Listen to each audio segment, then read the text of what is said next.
February 14th, 1989. That's the night everything changed for me.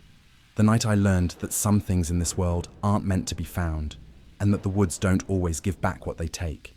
My name is Ben Crane, and I used to be a search and rescue volunteer in a small town called Pinehurst, deep in the Appalachian Mountains. I thought I was saving lives. I thought I was doing something good. But that night, when we went looking for two missing teenagers in Blackwood Forest, I discovered something that shattered everything I believed about the world. We weren't the first ones in those woods. Something else was already there, waiting, watching, hunting. This is the story of my scariest shift as a search and rescue volunteer. The night I found my sister, 7 years after she disappeared. The night I learned about the Watchers. And the night I realized that some mysteries are better left buried. If you're listening to this alone in the dark, maybe turn on a light. Because once you hear what happened in those woods, you'll never look at the forest the same way again. This is my story. And I'm telling it because I need you to know the danger isn't over. It's just beginning. The call came through at 11:47 p.m. on February 14th, 1989, shattering what should have been a quiet Valentine's night. I was cramming for a biochemistry exam in my dorm room at Pinehurst Community College when my pager buzzed with the code I'd been dreading since I joined the volunteer search and rescue team 6 months earlier. 1056A. Missing persons. 2 subjects. Minors.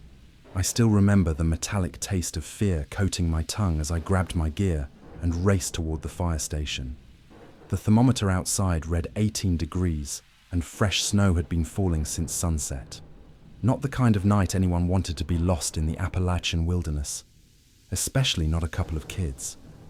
By the time I arrived, 7 other volunteers had already gathered in the briefing room, their faces pale under the fluorescent lights.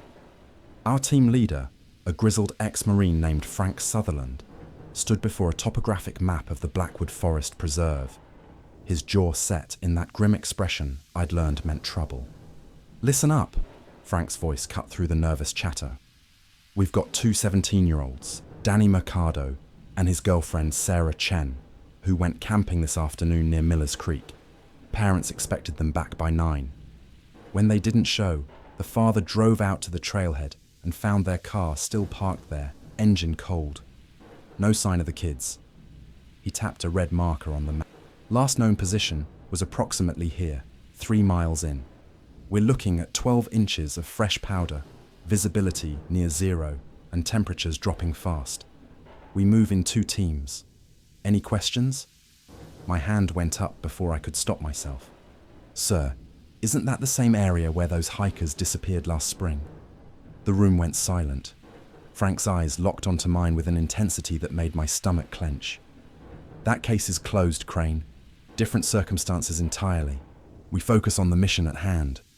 But I caught the flicker of something in his expression. Doubt, maybe, or recognition of a truth he didn't want to acknowledge. They paired me with Marcus Webb, a local hunting guide who knew these woods like his own backyard, and the new volunteer who joined just 2 weeks ago.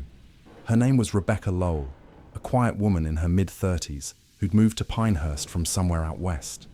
She had this unsettling way of staring just past you when she spoke, as if seeing something beyond your shoulder. Marcus didn't trust her. He'd told me as much during training. But we needed every able body we could get. We geared up in silence, checking headlamps, radios, and medical supplies. I pulled on thermal layers and my bright orange SIR jacket, trying to ignore the tremor in my hands. This wasn't my first mission, but something about this one felt different. Wrong. The static on my radio seemed louder than usual, crackling with interference that made Frank's voice sound distant and distorted. "Team 2, you're heading northwest along the creek bed. Stay in constant contact. If you find anything, and I mean anything unusual, you radio immediately. Understood?" "Copy that," Marcus responded, his breath forming clouds in the frozen air. We stepped out into the howling wind and began our trek toward the trailhead. The forest loomed before us like a black mouth, ready to swallow us whole. Snow whipped across the beam of my headlamp, creating phantoms that danced at the edge of vision. Rebecca walked behind me, So quiet I had to keep glancing back to make sure she was still there. When our eyes met, she offered a thin smile that didn't reach her eyes. "You ever lose anyone out here, Ben?" she asked suddenly, her voice barely audible over the wind. The question hit me like a physical blow. My younger sister, Emma, had disappeared during a family camping trip when I was 15. They never found her, never found a trace. That's why I joined SAR in the first place. Some misguided hope that I could save someone else's sister, someone else's daughter. "Yeah," I managed. "Once." "Then you know," Rebecca said, her gaze drifting toward the dark trees ahead. "You know they're watching, waiting. They've always been here, long before us." "Who's watching?" I asked. But she'd already fallen silent, her attention fixed on something I couldn't see. Marcus shot me a warning look that said, "Drop it." So I did. We pressed deeper into Blackwood Forest, our boots crunching through the snow, following a trail that grew fainter with each step. That's when I saw the first set of footprints. They were fresh, maybe an hour old, cutting across our path at a sharp angle. But they weren't heading toward the trailhead or any known campsite. They led deeper into the restricted zone, the area Frank had specifically warned us to avoid unless absolutely necessary. Marcus knelt beside them, running his gloved fingers along the edge of the impression. "These aren't the kids," he said quietly. "Boot size 12, maybe 13, military tread pattern. And look," he pointed ahead where the prints continued in a straight line, impossibly perfect, as if whoever made them never stumbled, never hesitated. Whoever this is knew exactly where they were going. My radio crackled to life. "Team 2, this is Command. Report your position." I pressed the transmit button. "Command, we're approximately half a mile in, northwest quadrant. We've found tracks that don't match our subjects. Requesting guidance on..." Static exploded through the speaker, loud and violent, making me wince. When it cleared, Frank's voice returned, but it sounded strange, almost panicked. "Out of there now! Team 2, do not..." More static. Then, nothing but white noise. "Command, say again." Marcus grabbed his own radio, jamming the button repeatedly. "Command, we're not reading you. Please repeat." Silence. Rebecca stood perfectly still, her head tilted as if listening to something beyond our hearing range. Then she spoke, and her words turned my blood to ice. "We need to follow those tracks. They'll lead us to the kids." She started walking before either of us could respond, her figure already being swallowed by the swirling snow. Marcus and I exchanged a glance, and in that moment, I saw my own fear reflected in his eyes. But we couldn't let her go alone. We couldn't abandon the mission. So we followed those impossible footprints deeper into Blackwood Forest, where the trees grew so thick they blocked out the sky, and the silence between the wind gusts felt alive with anticipation. Within 20 minutes, we found the first campsite. But it wasn't Danny and Sarah's. The tent was olive green, military grade, partially buried in snow. A cold fire pit sat in the center, with logs arranged in a strange geometric pattern I didn't recognize. And carved into the surrounding trees, dozens of them, were symbols. Spirals within spirals, angular runes that hurt to look at directly. "This wasn't here last week," Marcus whispered. "I guide tours through this section. This is new." Rebecca crouched beside the fire pit, brushing away snow. Her hand stopped on something metallic. She pulled it free and held it up to the light. A dog tag. I leaned closer to read the name stamped into the metal, and my heart stuttered. The name was my sister's, Emma Crane. But that was impossible. She'd disappeared over 200 miles from here, 7 years ago. There was no way. "Ben," Marcus's voice cracked with urgency. "Look."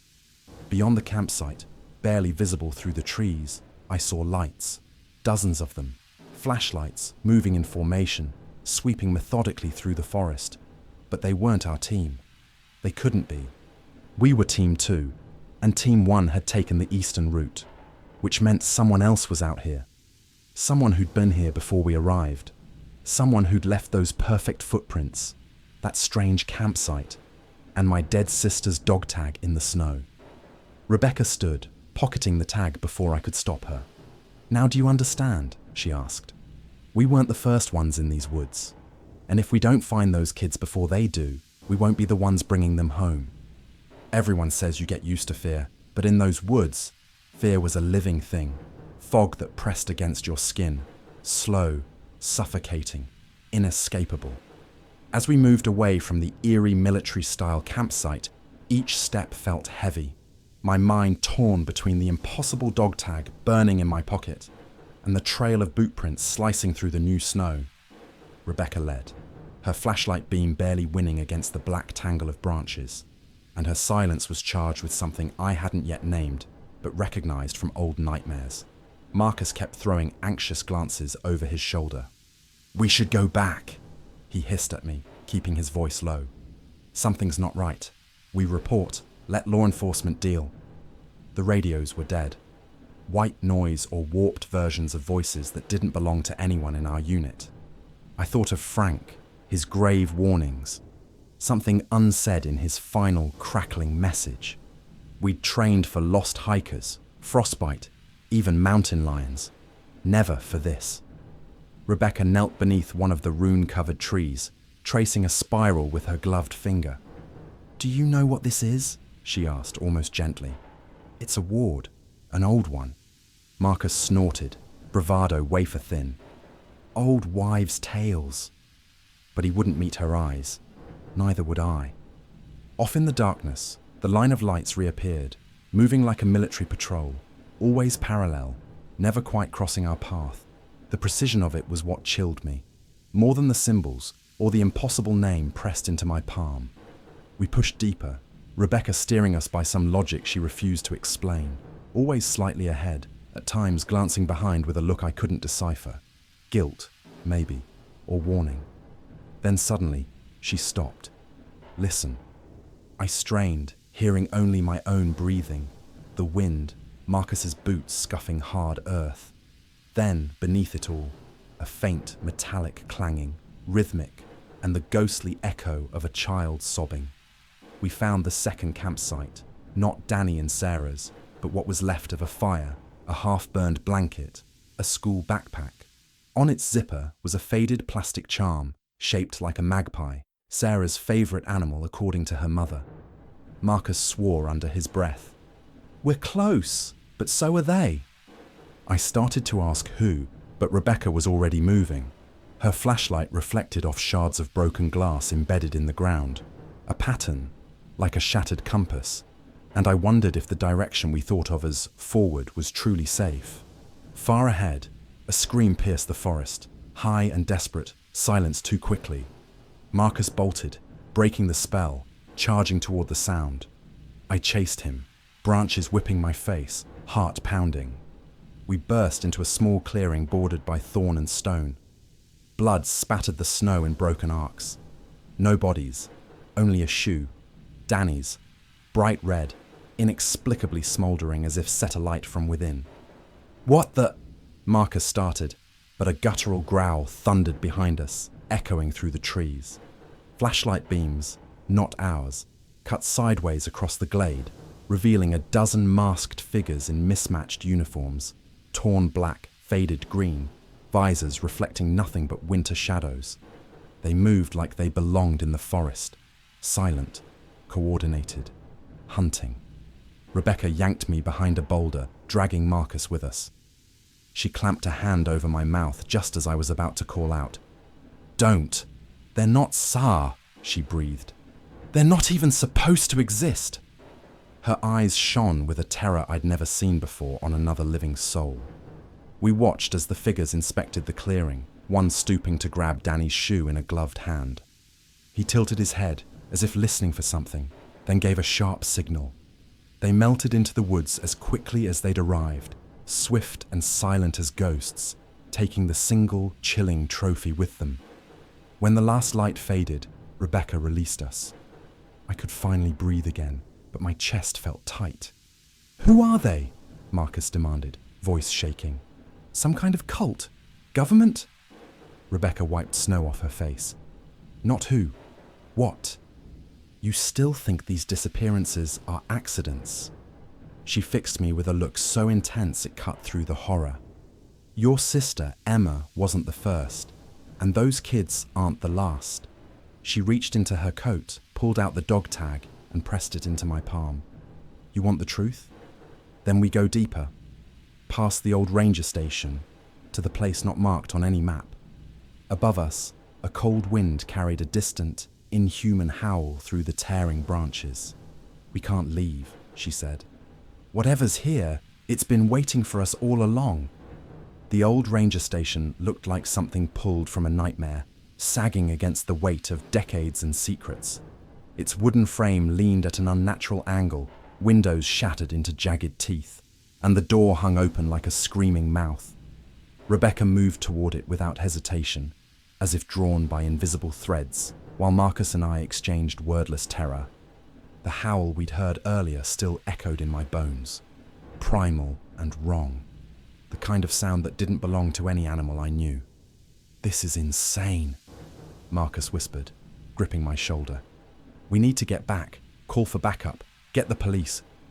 But his radio was as dead as mine, and the forest had swallowed us so completely that I wasn't sure we could find our way back even if we tried. The snow had covered our tracks within minutes, and the trees all looked identical now. Sentinels guarding something ancient and hungry. Rebecca disappeared through the doorway. I cursed under my breath and followed, Marcus reluctantly trailing behind. Inside, the air was thick with decay and something else. Burnt sage, maybe, or sulfur. My flashlight beam cut through the darkness, revealing overturned furniture, scattered papers yellowed with age, and walls covered in the same spiraling symbols we'd seen carved into the trees. But there was more. Photographs, dozens of them, pinned haphazardly across every surface. Missing persons reports, newspaper clippings dating back to the 1950s, and faces, God, so many faces, staring out from Polaroids with hollow, terrified eyes. I moved closer, my heart hammering. The photographs weren't random.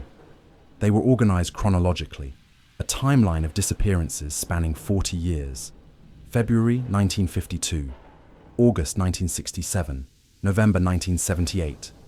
And there, near the end of the wall, was a photograph that made my blood turn to ice. My sister Emma, smiling in her yellow raincoat, taken 3 days before she vanished. Beside it, another photo I'd never seen. Emma in these woods, bound to a tree, eyes wide with terror, symbols painted on her forehead in something dark and wet. No! The word came out strangled, barely human. I reached for the photograph with shaking hands, but Rebecca caught my wrist. "Don't touch it," she said sharply. "This place is a shrine. They've been documenting everything." "Who?" I demanded, rage and grief colliding in my chest. "Who did this to her? Who?" "The Watchers," Rebecca said quietly, releasing my arm. "That's what my father called them before they took him too. He was a ranger here 20 years ago. Started asking questions about the disappearances, about the patterns. Found this place, these records. 2 weeks later, he went missing on a routine patrol. They ruled it an accident, but I knew better. I've been searching ever since." Marcus had gone pale, staring at a map pinned to the far wall. Red pins marked locations throughout Blackwood Forest, dozens of them, forming a pattern that looked almost like a constellation. At the center was a single black pin, driven deep into a section of the map labeled only with hand-drawn symbols. "What is this?" he asked, his voice barely above a whisper. Rebecca moved to the map, tracing the pattern with her finger. "Ritual sites. Each pin represents a place where someone was taken. The black pin, that's where it all leads. The convergence point, where they bring them." She turned to face us, and I saw tears glistening in her eyes for the first time. "Your sister, my father, those kids we're looking for, they're all connected to this. The Watchers aren't just some cult or military experiment gone wrong. They're something older, something that's been here long before Pinehurst, before the United States, before any of us." A crash from outside made us all freeze. Footsteps on the porch, deliberate and measured. The beam of a flashlight swept through the broken window, and I heard voices. Low, coordinated, speaking in a language I didn't recognize. Marcus killed his light immediately, and we pressed ourselves against the wall, barely breathing. Through the gaps in the rotted wood, I could see them. The masked figures we'd seen before, at least 8 of them, moving in formation around the station. One of them stopped directly in front of the door, tilting his head as if listening. He wore no mask, and in the moonlight filtering through the trees, I could see his face clearly. It was wrong. Not inhuman exactly, but distorted, as if someone had tried to recreate a human face from memory and gotten the proportions slightly off. His eyes were too far apart, his mouth too wide, and when he smiled, I saw too many teeth. "They know we're here," Rebecca breathed, so quietly I almost didn't hear her. She pointed toward a trapdoor in the floor, half hidden beneath debris.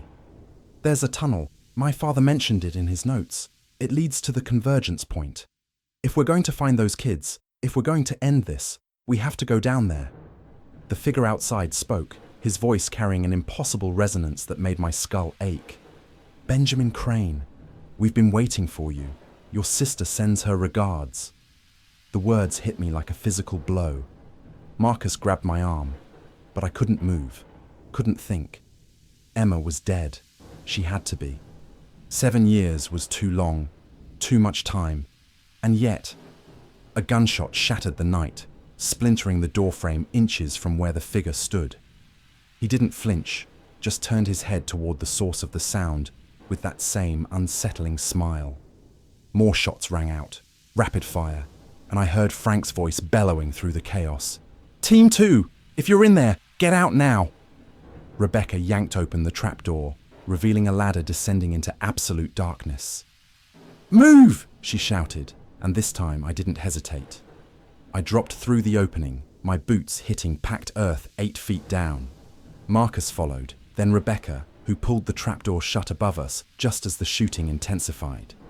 In the darkness, her flashlight clicked on, illuminating a narrow earthen tunnel stretching ahead, walls reinforced with rotting timbers and more of those damned symbols.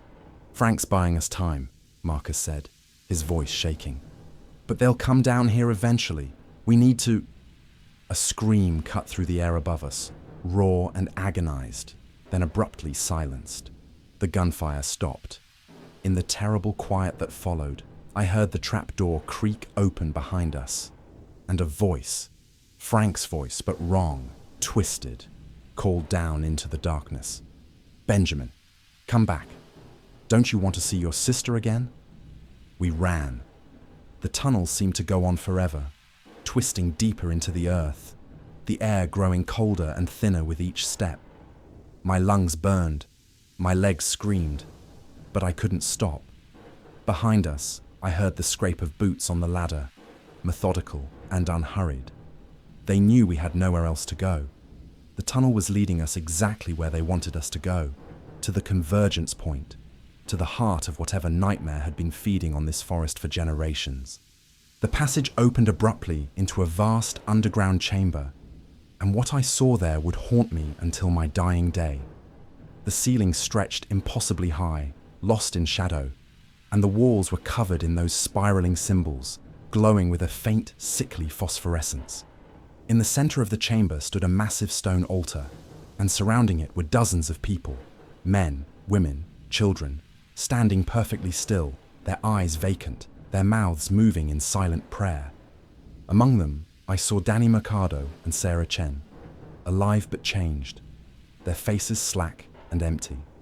And beyond the altar, bathed in that unholy light, I saw her, Emma, my sister, 7 years older, but unmistakably her, wearing the same yellow raincoat from the photograph, her eyes locked on mine with an expression I couldn't read.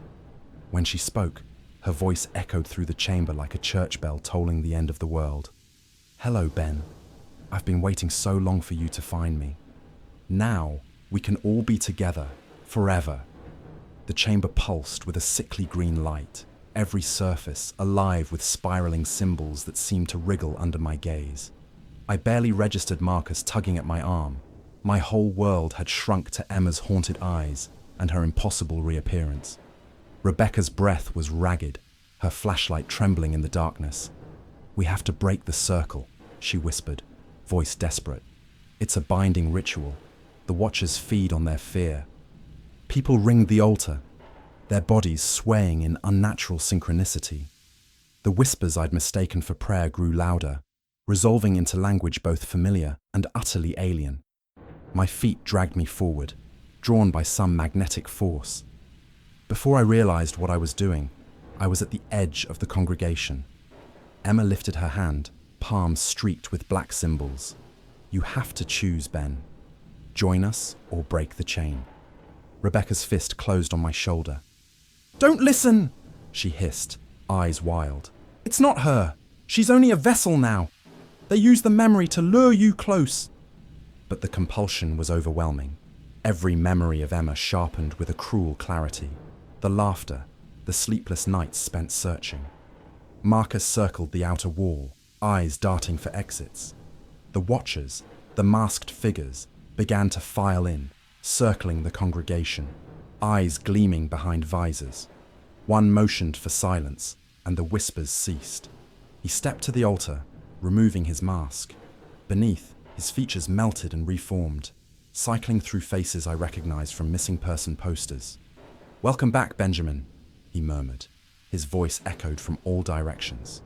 Suddenly, Rebecca stepped toward the altar, slamming the dog tag onto the stone.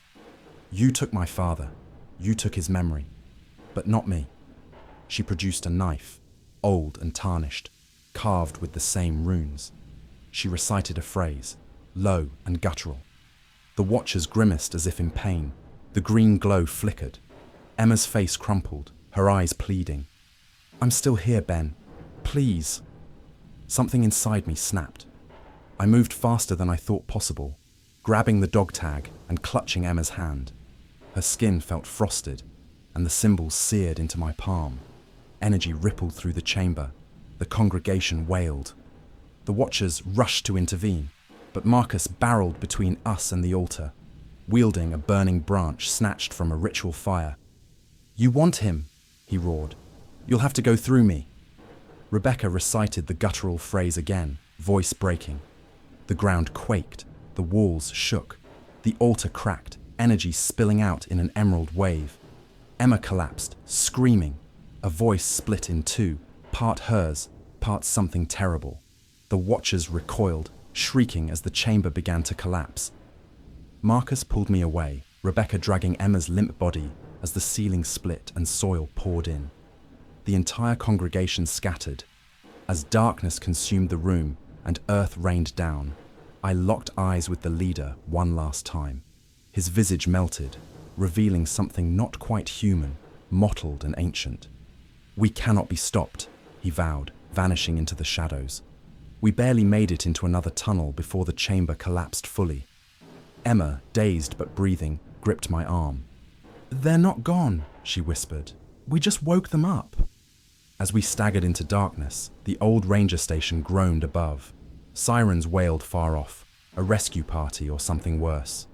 The world narrowed to 3 survivors crawling through freezing mud, the echoes of the Watchers promising this was only the beginning. For a moment, we just huddled there in silence, trembling in the frigid tunnel, listening to the rumble of collapsing earth behind us. Emma clung to my arm, not quite herself. Her vacant gaze flickered with flashes of memory, a ghost trapped in her own body. Rebecca led the way, her lamp flickering as we stumbled through winding corridors. Marcus stayed near the back, eyes darting for threats that seemed to self-assemble from every shadow. As we emerged into the pale dawn at the forest's edge, I half expected the world to be unchanged. But that sense of normalcy was gone. The rescue team found us first, their radios finally crackling back with broken signals. There were questions we couldn't answer, about what happened in the tunnels, about the masked figures who had vanished as daylight returned. Emma was rushed to the hospital, barely responsive, her skin etched with spiraling scars, ancient, unreadable. Marcus and Rebecca gave statements, omitting what we'd seen below. The entire county was shaken, yet most assumed we'd simply spent too long lost in the snow. It was only after I returned home that the true horror settled in. Emma began speaking in her sleep, whispering in languages I'd never heard. Every morning, new symbols appeared on our window glass, etched in frost. Marcus left town, unable to cope. Rebecca remained. Together we pored over old maps, records, desperate to understand what ritual we had interrupted and what had remained when we left. Days passed. I started to see the watchers at the edge of the woods, faces shifting, always watching. Each night their symbols multiplied, patterned across my dreams. Rebecca uncovered an old journal from her father, revealing one chilling truth. The ritual wasn't designed to end. It was designed to awaken something that had been sleeping, something that would now seek new witnesses, new victims. The final twist. Emma began to change. Her eyes glinted with an unnatural intelligence, and her voice, when she spoke, sounded like many speaking at once. The Watchers hadn't been destroyed. They'd found a new vessel, a way out. Pinehurst was no longer safe. Rebecca and I had to choose: flee and abandon everyone, or confront what we'd awakened, risking everything for answers that might only bring more terror. That's why I'm telling you this tonight, because when the woods call, they don't let you go. And sometimes, the monsters we find aren't waiting in the dark. They've already found ways to live inside us. And that's where my story ends. Or maybe where it really begins. Because the truth is, Blackwood Forest never let us go. Some nights I still wake up hearing Emma's voice calling from the woods, speaking in tongues I don't understand. Rebecca disappeared 6 months after we escaped, leaving only a note that read, "They found me. Don't come looking. The Watchers are still out there. They always have been, waiting in the shadows between the trees, in the forgotten places where maps end and memory fails. And now, they know our faces. They know our names. If you've made it this far, thank you for listening to my story. I know it sounds impossible, like something born from nightmares and sleepless nights, but I swear to you, every word is true. The scars on my hands prove it. The symbols that still appear on my windows prove it. And somewhere out there, my sister Emma is still trapped between this world and something far darker.